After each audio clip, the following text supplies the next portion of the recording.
కోల్కతా వైద్యురాలి అత్యాచార ఘటనను సుమోటోగా తీసుకుని సుప్రీంకోర్టు విచారణ చేపట్టింది. మహిళలు, యువ వైద్యుల భద్రతపై న్యాయస్థానం ఆందోళన వ్యక్తం చేసింది. డాక్టర్ల భద్రత కోసం 10 మంది సభ్యులతో జాతీయ టాస్క్ ఫోర్స్ ఏర్పాటు చేసింది.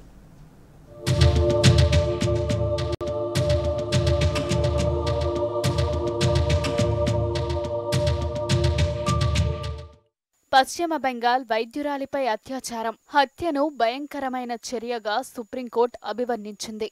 ఈ కేసులో ఎఫ్ఐఆర్ దాఖలు చేయడంలో జాప్యంపై బెంగాల్ ప్రభుత్వాన్ని తీవ్రంగా తప్పుపట్టింది. ఎఫ్ఐఆర్ ఎందుకు ఆలస్యంగా నమోదు చేశారని ప్రశ్నించింది. బెంగాల్ ప్రభుత్వం, ఆసుపత్రి అధికారులు ఏమి చేస్తున్నారని మండిపడింది. ఈ సందర్భంగా మహిళలు, యువ వైద్యుల భద్రతపై సుప్రీంకోర్టు ఆందోళన వ్యక్తం చేసింది. డాక్టర్పై అత్యాచారం ఘటనను సుమోటోగా విచారణకు స్వీకరించిన న్యాయస్థానం మంగళవారం విచారించింది.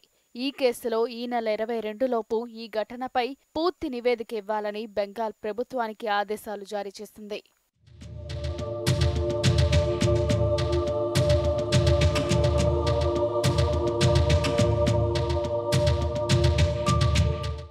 దేశవ్యాప్తంగా డాక్టర్లు, మహిళల రక్షణకు జాతీయ స్థాయి టాస్క్ ఫోర్స్ ఏర్పాటు చేస్తూ సుప్రీంకోర్టు ప్రధాన న్యాయమూర్తి కీలక ఆదేశాలు జారీ చేశారు. 10 మంది సభ్యులతో కూడిన ప్రముఖ డాక్టర్లు, నిపుణులతో టాస్క్ ఫోర్స్ ఏర్పాటు చేస్తూ ఆదేశాలు వెలువరించారు.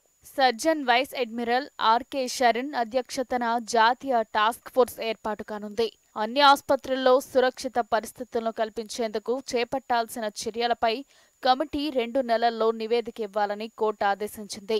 టాస్క్ ఫోర్స్ లో తెలుగువారికి చోటు కల్పించింది. AIG hospitals chief doctor Nageshwar Reddy, AIIMS director శ్రీనివాస్ను సభ్యులుగా నియమించింది.